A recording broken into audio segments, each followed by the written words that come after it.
Anthony, There's a lot of people comparing it to the Klitschko fight, the most difficult since Klitschko. That's what I was thinking. I was thinking they said this every fight I've had. But I mean, how do you feel going into it compared to the Klitschko fight? Better. Less nervous. It's not so much nerves. I just feel a lot more experienced. I know what I'm doing. I know exactly what I'm doing. I know what I'm going to do. I know. And that is knockout. It's Kronk style. Watching a lot of that. When I watch certain things, I like Emmanuel Stewart's mindset, right? Obviously, you've got to do your A's and B's and C's. But if you follow them, they'll lead you to KO. And that's what we're here to do, is put on a spectacular show, right? People want to see knockouts, you know, and that's what we've got to deliver for the fans. you're looking quite trim. I think so. Yeah, I mean, You need to get on the weight. let's see what happens in scale tomorrow. But you're looking like you're going for. You know what's interesting? So I watch boxing. Let's look back. Razor Rudder, Lennox Lewis, Mike Weaver, Ray Mercer, they all weighed about 100 kilograms, 103 kilograms. I'm no different to these guys that you guys rave about how great they were. I'm no different to that. Like, my weight's actually closer to these guys.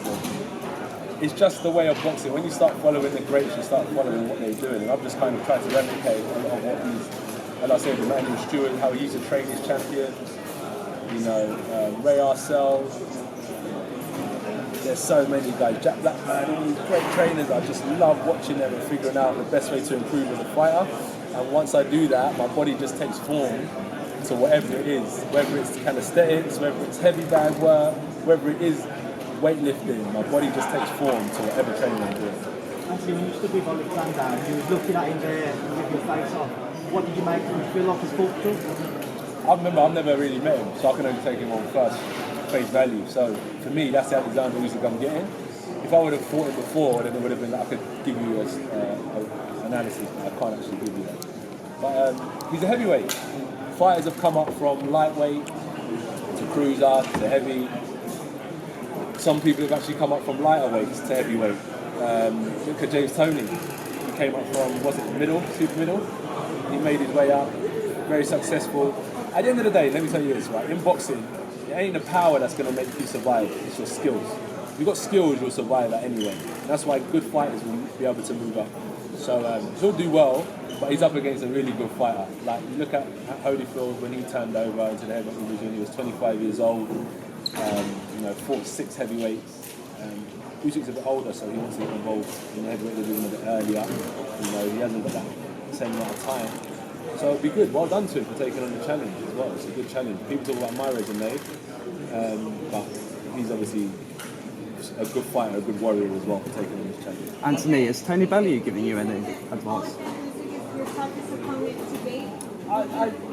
The thing is, I have to say that because at the time when I was fighting other fighters, like Dylan was even Kevin Johnson at the time was supposed to be my toughest challenge today. So it's all quite relevant, isn't it, to the time? But he's a live opponent. Hasn't taken a loss, has he?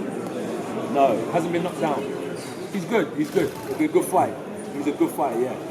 But I've been with fighters that have never taken a loss, that have never been knocked down, and whatever happens will happen Saturday. I think a lot of people are questioning what his mobility is going to be because of him putting on.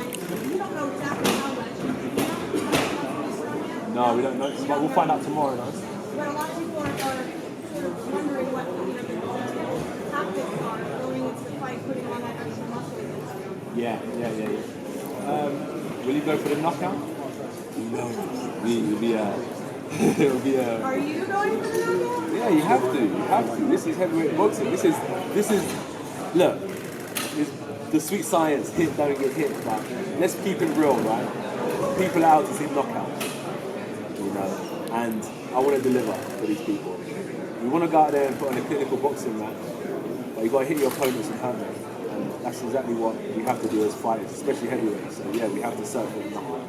What about this stadium, AJ? After everything with COVID, being here, 67,000 fans, is it you're going to get tingles down your spine for the No, it's actually empty and I'm getting tingles down my spine, so it's going to be phenomenal. Shout out to every single person that has purchased a ticket, that has the intention of downloading the Zone app, that has the intention of buying a pay-per-view. It is going to be a spectacular night. sure everyone's excited. We've got, as we all say, a mysterious man in Alexander Usyk. We don't know what he's about, what he's going to bring to the table. We've just got normal AJ, champion and all that, going Sweet Caroline, we're walking out Saturday night, we're going to get it on, you know what I'm saying? So, AJ, you watch a lot of old school fighters, you mentioned a lot of different fighters there. For this fight, is there any other fights or fighters that have inspired you that you've watched a lot over camp? you could say Pereira, Hamid, what's his name, Nora, Holyfield, a lot of amateur boxing as well, because they fight a lot of southpaw. Some of Breedis, but I don't know, I also look at let's say Usyk fought Bellew, I go back and look at all the southpaws Bellew's boxed, so I then figure out how their game plan was for that fight. I look at Breedis, he boxed that Polish guy, when he elbowed, then he boxed Perez, so he had a good experience with southpaw. So I like to also look at the opponents they fight, then I look at the fighters that they fought similar to this guy, then I get to figure out what the coach's game plan was in the fight and stuff like that. So I like to watch, even if there's southpaw or orthodox, I watch it all. Can I confirm you're an Arsenal fan? Nah. Anthony, you signed a long-term deal with Mr. Eddie Hearn. Where's your next set of fights going to be at? Do you think it'll be at the Zone, or are you going to start Sky? After Saturday night, mate, it might be at York Hall, or it might be back here. We'll find out Sunday. AJ, what Wilder 3 2 weeks on from you? Yeah. Feel like you're to the perfect to make the statement, because I know you won that undisputed fight, the winner of that fight. We're both in 50-50 fights. Me, Usyk, Wilder, Fury. Fury makes his first title defense. Wilder's coming back after a loss. I'm making a mandatory defense. I don't want to personally make a statement or anything like that. I want to do what I know I can do personally. And whatever people's viewers of that is down to them. And for Fury and Wilder, good luck to them. Let's keep boxing on people's tongues. And that's the most important thing. We've got time for one last question. Can I just ask why you signed the career deal with Eddie? And is there any more pressure this weekend? No, I'm not going to lie to you. No. In my opinion, when it comes to promotion, let's go back. We've got a great management team. Scour the market, sieve out all the bullshit, and leave the diamonds, left in the pot. And there's only one diamond left, and that's actual boxing. And I'm not saying that because he's here. I signed it 1, I signed 2, I signed 3, I signed 4. Proof's in the pudding. And they're not only dominating the UK market, they can take me globally as well. Saudi, America, Mexico, Germany, Italy. They've got business in all territories right now. So I think it's I know it's the right place to be. What am I going to do? I'm going to sign a 3-year contract, and I'm going to sign another 3-year contract. Let's just put it all in one, and let's just back each other all the way. And I believe this, man. Well done for everything that you're doing. Thank you guys as well. And long may boxing continue, and I'll make sure I put in my work to make sure it stays on top. I'll bring value to my career, make sure I bring value to my career, and it's a great relationship. Do you want Tyson Fury next? Good luck to them both, bro. Do you want Fury next, Anthony? Any thoughts of Fury? Have you been thinking about Fury at all? Shame that it's not. Every day. I'm thinking about that. Living rent-free in your mind, is it? Rent-free, bro. Do you want him The next? landlord's coming to collect his rent. Thank you. Thank you very much. I respect you. I appreciate you guys, Yeah, man. Thank you so much. Thank you. Have a good... Let's say you're a big man. have a good week, yeah? Good luck.